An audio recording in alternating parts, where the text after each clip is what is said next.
All right, so this is EOC Review 4. Before we get started doing the content, I'm going to give you two links that I'm going to share with you in the teacher message and on the course announcements. And they are tools to help you prepare for the test so it can relieve some of the anxiety of what does this test look like? How do I sign in?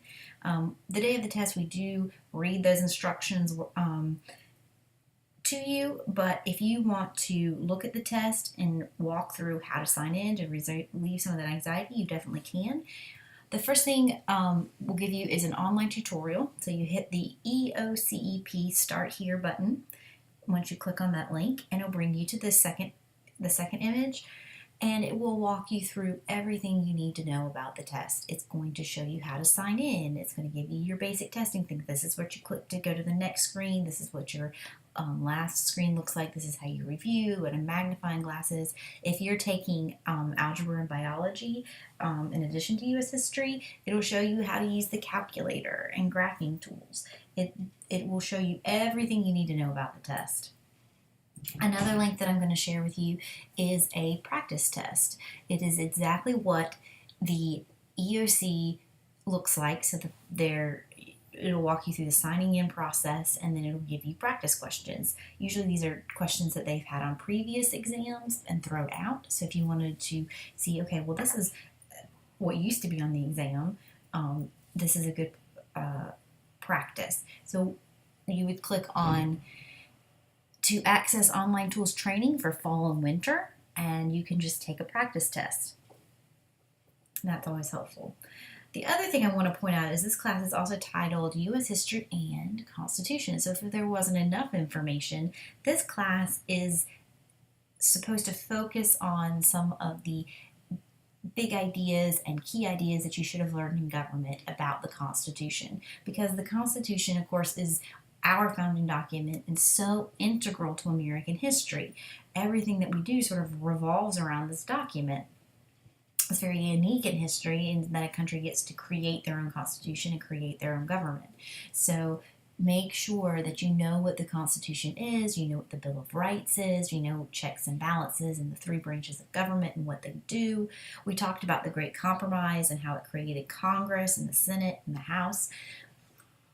Of course, we talk a lot about presidents, so you need to make sure that you understand the executive branch. We're going to talk a lot about different court cases. We talk about Plessy versus Ferguson, Brown versus Board of Education, the Dred Scott decision. All of that goes through the Supreme Court. Amendments. We'll talk about the 19th Amendment, which gives women the right to vote, the Reconstruction Amendments, 13th, 14th, and 15th. So anything that you can think of as you're going through your study and you're like, oh, this is government, don't count that out. Put a double star by it, because they're counting that as very, very important to American history, but also they just want to make doubly sure that you learned it in government. So if you did have government, go back, brush off those cobwebs from government class. If not, spend extra time on the Constitution and some of those basic principles. I will be creating a Quizlet that'll highlight some of the big ideas and vocabulary words to help you study, the same way I did for all of the content for U.S. history. So I'll provide that for you as well. So let's talk about the content for this last and final lesson. It's a lot. We need to get through it. World War II. We talked about FDR and the New Deal and pulling us out of the Great Depression, but we didn't really get out of the Great Depression until World War II, when we started vamping up our economy, making cannons, tanks, and bullets, and clothes, and sending food overseas. That's going to be what pulls us out of the Great Depression. So what caused the Great Depression? A lot of political instability after World War I. We didn't go in and try to help Europe rebuild. We retreated back into our isolationist policy. And so Europe really struggled with trying to rebuild after World War I, especially Germany. Germany was crushed. You got to think of this is where all the fighting was done during World War I was done in Europe. So your cities are devastated, your farms are collapsed, your economies are collapsed, and they're trying to come back. And then you've got this very harsh treaty, right? The Treaty of Versailles caused Germany to take full responsibility and pay huge reparations. So the German people are really struggling, and they start looking to someone to help them, someone to pull them out of this Great Depression. The Great Depression was not just America, it was a worldwide depression. So Europe is suffering from this Great Depression as well. And they start turning to fascism. Fascism is when you have extreme loyalty to the state, and then a dictator comes in and uses his power to rule however he sees fit. Okay, fascist states are not pretty. The ones that you need to be very familiar with is Hitler. Of course, Hitler's who's Germany, Benito Mussolini, who is Italian, and Hirohito, who is Japan. These three countries are going to make up the Axis powers, okay?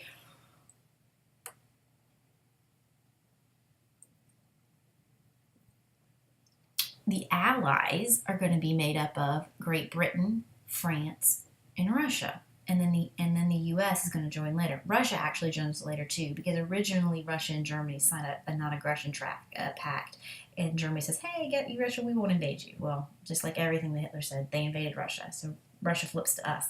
This picture is really neat because this shows Stalin, which represents Russia, FDR in the center representing the U.S., and then Churchill representing Great Britain. These are the big three. They're going to be the masterminds of the Allied powers and pulling us through the war. But the complete list of the Allied powers is Great Britain, France, Russia, and the United States. So I want to back up. My slides were a little bit out of order. America does not enter the war right away. Remember that isolationist policy after World War I, we retreated back into our shell. When Europe gets involved in a second world war, we again say, no way, leave us alone.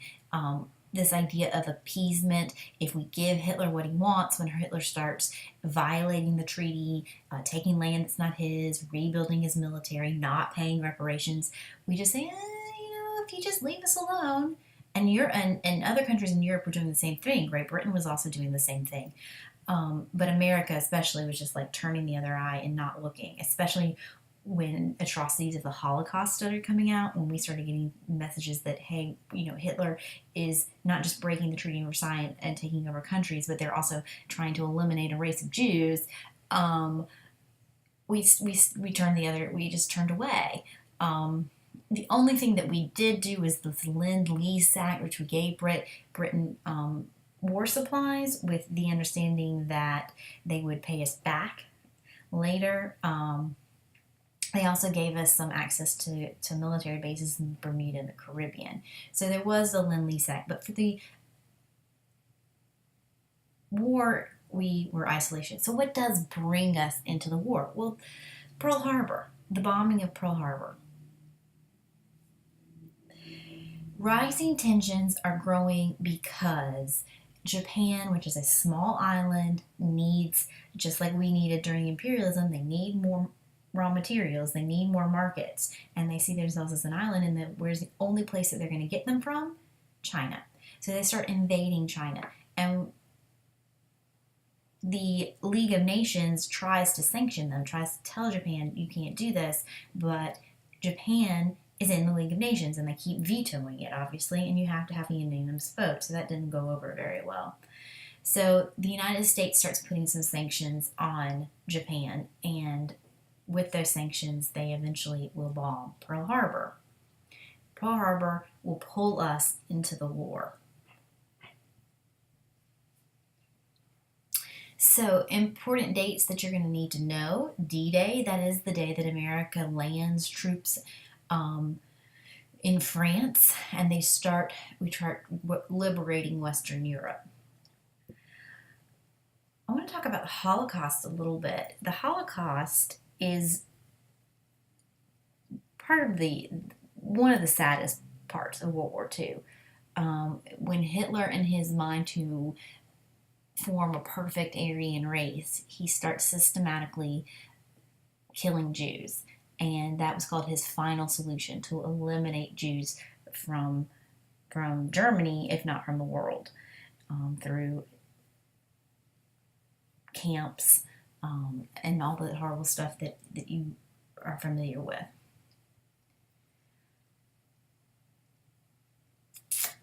the end of the war, we do win. FDR actually dies before the completed war.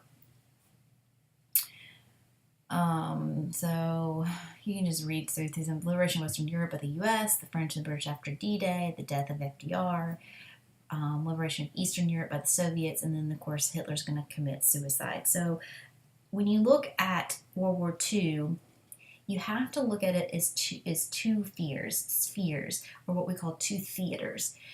The European theater, where we're fighting Hitler and Germany, and then the Pacific theater, where we're fighting Japan. And they're two very different wars. So make sure that you understand some of the battles that went on in Europe versus some of the battles that went on in the Pacific. The war in the Pacific against the Japanese was much different, and that the Japanese were a special kind of soldier. Like, they continued fighting to the death. Like, it was, we really didn't sort of see an end to this. And when FDR dies and Truman comes into power, he wants to end it. He's like, these soldiers are crazy. They just will continue to fight and continue to fight, and we need to save American lives, and we don't want to drag this on forever. So we have acquired the nuclear bomb. So to end the war in the Pacific, Truman is going to drop 2 nuclear bombs, one on Hiroshima and one on Nagasaki. And the goal is to save American soldiers, right? These nuclear weapons are horrific, and they cause major problems later. But the goal at the time was end the war, save American soldiers. American home during the war became an all-out effort. Everybody again was very, very involved, just like World War I. A difference here, we're going to see women enter the workforce, and this is going to change the nature of the workforce, because a lot of those women will not leave once their husbands come back. So be familiar with Rosie the Riveter. She was this icon of getting women to take over the jobs that men had left.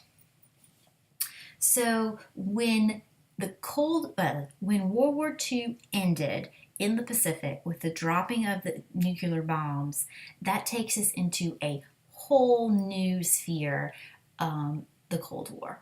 Okay, so we end one war that's very hot, and countries are actively fighting each other, and there's soldiers dying, but we enter what's called the Cold War. And the Cold War is more of a war of ideologies, because there's not a lot of active fighting. What do I mean when a war of ideologies? This idea of communism versus democracy. We had to work with Stalin at the end of World War II because we were fighting Germany, and Stalin was fighting Germany too. Russia probably lost more men to Germany than any other country. So we took Stalin as our ally and our friend during World War II, but when the war ended, we recognized that Stalin was a terrible dude. He was killing his own people. He was a dictator. He was running a communist state. And so with nuclear weapons, we have to be careful, because we don't want to go around nuking all these different countries. But we don't want communism to spread. What do I mean by that? This is what the world looked like at the end of World War II. Okay, so Warsaw Pact countries are going to be communist. NATO countries are going to be democratic. This is where communism exists at the end of World War II. And the United States sort of decided, okay, this is where it can stay. As long as it stays in these areas, we're okay with that. That's the idea of containment. It's also the idea of the Iron Curtain, this imaginary curtain that fell across Europe, putting communist countries on one side and democratic countries on the other. Here's a cartoon sort of showing this idea of happy-go-lucky Western democracies, but this Iron Curtain falling down. There are going to be some hot spots in this Cold War, most notably, of course, the Korean War and the Vietnam War. So the Korean War is that first conflict, and that turns hot. We're going to have Japan, which was once in control of Korea, back out. And so now you've got two Koreas. You've got North Korea and South Korea. South Korea is democratic. North Korea is communist, which makes sense. It's right up against China. The 38th parallel. This is the line that divides the two Koreas. Okay? So again, communism can go to the down to the 38th parallel, but not any further. And America gets involved for containment. Keep communism where it is. This is not direct fighting. It's a proxy war. Please make sure you understand what a proxy war. Proxy war means that we were supporting the South Koreans, but we did not openly declare war, and that China and Russia were supporting North Korea, but they were not openly declaring war. Because what happens if we openly declare war and say, okay, to stop communism, we're going to ask Congress for a declaration of war, send all of our troops, and blah, blah, blah. Well, then that means that China could openly declare war. Well, China and Russia are buddy-buddy. That means that Russia could openly declare war. And Russia has nuclear weapons, and we have nuclear weapons, and now we're in World War III with nuclear weapons. So war now is really tricky. So we get a lot of these proxy wars where countries support other wars and say, hey, we really want you to stay a democratic country. Korea is still divided. Okay, this 38th parallel is the most highly militarized zone in the world. If you serve in the military, you probably will see a tour in Korea to guard that border. The Korean conflict was the first conflict in which African American soldiers were integrated into white units, and that's going to become more important as we move into the civil rights movement. You're going to have about 1.8 million American soldiers who fought, and about 100,000 of those were African Americans. All right. That 38th parallel line is also called the demilitarized zone, or DMZ, so you might see that on the exam as a vocabulary word. All right, so let's talk about the Vietnam War. The Vietnam War is another area that became hot during the Cold War period. Same sort of thing, this idea of the domino theory. The domino theory is that if one country falls to communism, the rest were going to fall as well. So you've got Korea China fell to communism, and then all of a sudden the Koreas look like they're going to become one communist country, and now you got Vietnam. So we really wanted to contain and stop the dominoes from falling. Again, that idea of a proxy war. Other things that vocabulary words you might see are Viet Cong. The Viet Cong were communists in South Vietnam, because remember, South Vietnam is the democratic side. South Vietnam, these sort of rebel groups, right? They're in the democratic side, but they're communists. And they made the war very difficult because when American soldiers were coming in to help, again, this is a proxy, we're not openly declaring war. We're coming into these villages and we think that they're friendly and we think that they're on our side. And then we walk in and the village shoots us. And it's supported by the Viet Cong, or communists in South Vietnam. So Vietnam is really key to stopping the spread of communism. Let's see. TV war. This is the first war that's going to be fought on television. So you're going to have streaming images, not only in the form of photographs, but in the form of live pictures. That's going to prove crucial in demoralizing America and saying, okay, why are we fighting? Why don't we just let them become communists? Does that really have anything to do with us? We need to get out. The weapons of Vietnam are very severe. We're going to use things called like napalm, where they just go in and burn these areas. It's a sticky jelly. These are the bottom pictures of a girl who her clothes have literally been burned off of her body by napalm. Agent Orange, where they try to get rid of the forest because this is much different terrain than Europe. So you can't really separate out what's going on overseas and what's going on on the home front during this time period. This is not a time when everybody's supporting the war the way it was in World War One and World War Two, where people were making sacrifices. During the Vietnam War, you had an anti-war movement going on. Huge amount of people were protesting the war. They wanted out. They felt like this was a rich man's war, and they were sending poor and often African Americans to fight it. So the anti-war movement also had a good deal with why we pulled out. There was the Kent State at Kent State, they protest. The National Guard came in and ended up killing a student. You're having the draft, so very, very young men are being sent off to war. There was a protest because you could be drafted at 18, but you couldn't vote until you were 21, which of course, because of that is why the voting age was lowered. During this time, there's a huge unrest for civil rights. You have the civil rights movement going on. So you need to know what segregation is, this idea of two societies living side by side. The African Americans being a less, seen as being less. They're given the back of the bus. They're given the not so nice schools, but they live side by side with this white upper class. Plessy versus Ferguson is what legalizes segregation. So there's one of your Supreme Court cases that you need to know. Basically, it said that segregation was okay as long as the facilities were equal. Well, of course, we know that the facilities were not equal. So separate but equal is not equal. But Plessy versus Ferguson, that's the court case that was presented and said that it was okay.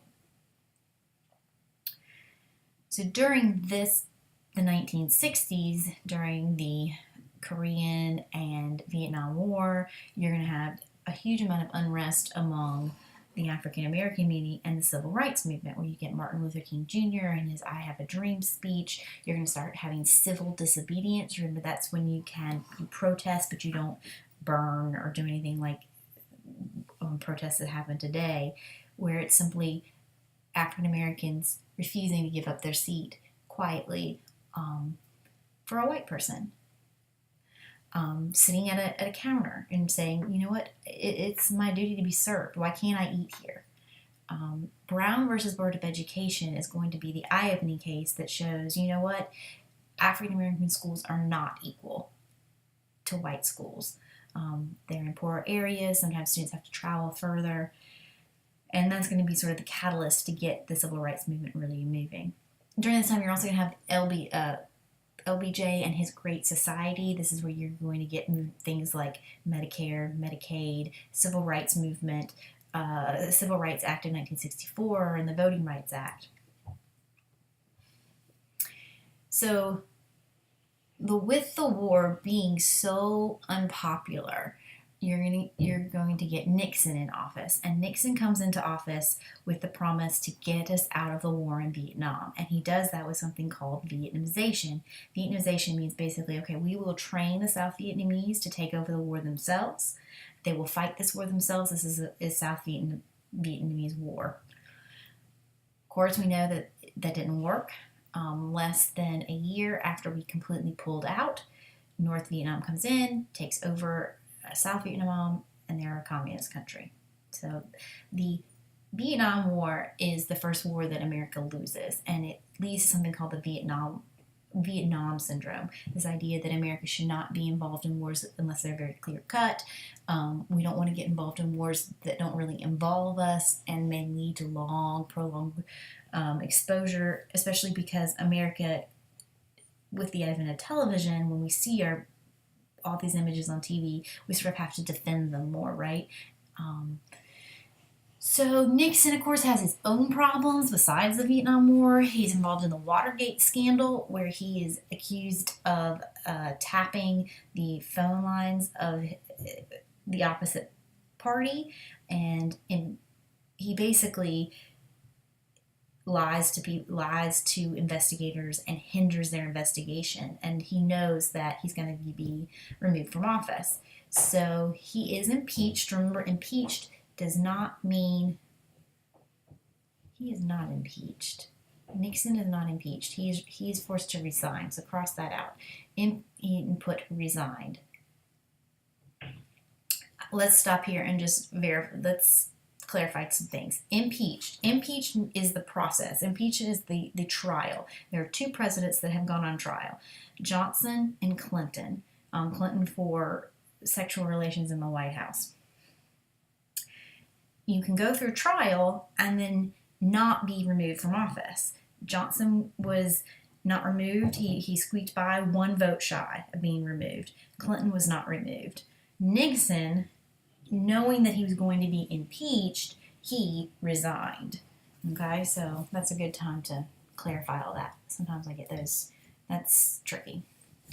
All right, so after Nixon, we're going to still be struggling with this idea of communism and democracy, and we're going to get the President Reagan.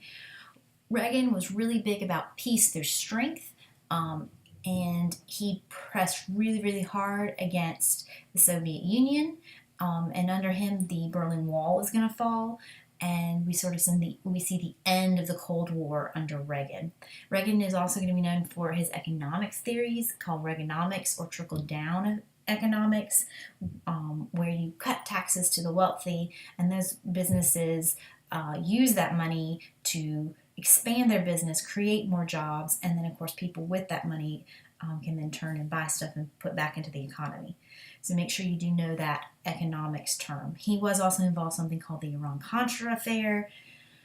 It's very convoluted and complicated, so I don't have time to go into the details of that, but do make sure you know what that is. So after the Cold War, we're going to shift away from Europe, okay? So I sort of think of this as being the modern era, where Europe is now more stable. There's mostly democratic countries. Yes, Russia is a problem, but the main problems do not come out of Europe anymore. They come out of the Middle East. A lot of the Middle Eastern problems are going to have to do with religion, with Muslims and Jews and Christianity all coming to a head. It also has to do with oil. This is where a majority of the oil comes out of the Middle East. I hate that this review is turning into just like one war to the next, but we don't have a lot of time. So do remember that I am skipping a whole lot of information. So make sure you go back and look at your notes and pick up all that stuff, because I just don't have time to cover everything. Persian War, Persian Gulf War. Persian Gulf War is what it was called at the time. Now we call it the First War in Iraq. Why? Because of so many of the similarities. So the Persian Gulf War, or the First War in Iraq, is going to deal with H.W. Bush, so this is the first Bush, Saddam Hussein, and an effort to get Saddam Hussein out of Kuwait. Iraq invades Kuwait, which is a very heavy oil-producing country, very wealthy, and sovereign. It's not a part of Iraq, but they move in and take it over. Well, the United States says, you know what, you can't do that. You can't just invade a country. So Bush gets involved. We make a lot of alliances overseas. We push Saddam Hussein back into Iraq and free Kuwait. We will come back and revisit this area again under a different Bush. The other conflict that you want to look at, of course, that comes out of the Middle East, 9/11. 9/11 happened when 4 planes were hijacked. 2 flew into the Twin Towers and 1 into the Pentagon, and a 4th was headed to Washington, D.C., but failed because by the time that 4th plane was making its travels, the passengers on board knew what was happening and very bravely overtook the captors and flew it into the ground, killing everybody on board. 9/11 is one of the the largest attack on American soil, because remember, Pearl Harbor was in Hawaii, so American soil being the word, I guess. Al-Qaeda. Al-Qaeda is the terrorist group that masterminded 9/11. It is a group inside Afghanistan. So this is how we get into the war in Afghanistan. You can sort of think of it as if the United States had factions inside of the United States, and that one faction invaded some other country. That's what this is like. Afghanistan was full of these small groups, and one of them happened to be Al-Qaeda. Afghanistan was asked to give up Al-Qaeda and stop harboring him, knowing that they were a terrorist group and knowing that they were the ones that did 9/11. Afghanistan refused to help, and so that pushed us into war. Osama bin Laden is their leader, and he was killed in 2011. So here we go back to the war in Iraq. Students always get get 9/11 and the war in Afghanistan confused with the second war in Iraq. Yes, we were on hyper alert after 9/11, and that sort of allowed us to get involved in Iraq. But there were very different reasons for going into Iraq than there were for going into Afghanistan. Afghanistan is associated with 9/11 and Osama bin Laden and the terror attacks directly related to the Twin Towers. Iraq is sort of a side branch. George W. Bush, who is the son of the first Bush that was involved in Iraq. Saddam Hussein, same man. He is an evil dude. We know that he is involved in supplying weapons and that he had weapons of mass destruction. And so George Bush says, you know what, we need to go in. This area is very unstable, and make sure that he's not selling and doing all this stuff. So we invade Iraq to topple the regime of Saddam Hussein and eliminate and find weapons of mass destruction. Well, when we go in, we do not find weapons of mass destruction, which is why this war is considered very controversial, because some of the reasons that we went in were never proven. Whew. All right. You will need to know a little bit further than 9/11 and the war in Iraq. You should be familiar with the election of 2008 and the election of President Obama, but that's really much, much more recent history, and I think you'll do fine on that. So this review was very, very quick. Please spend time going back through your videos and your notes that give you all the details in between. And if you have any questions, please send me a teacher message.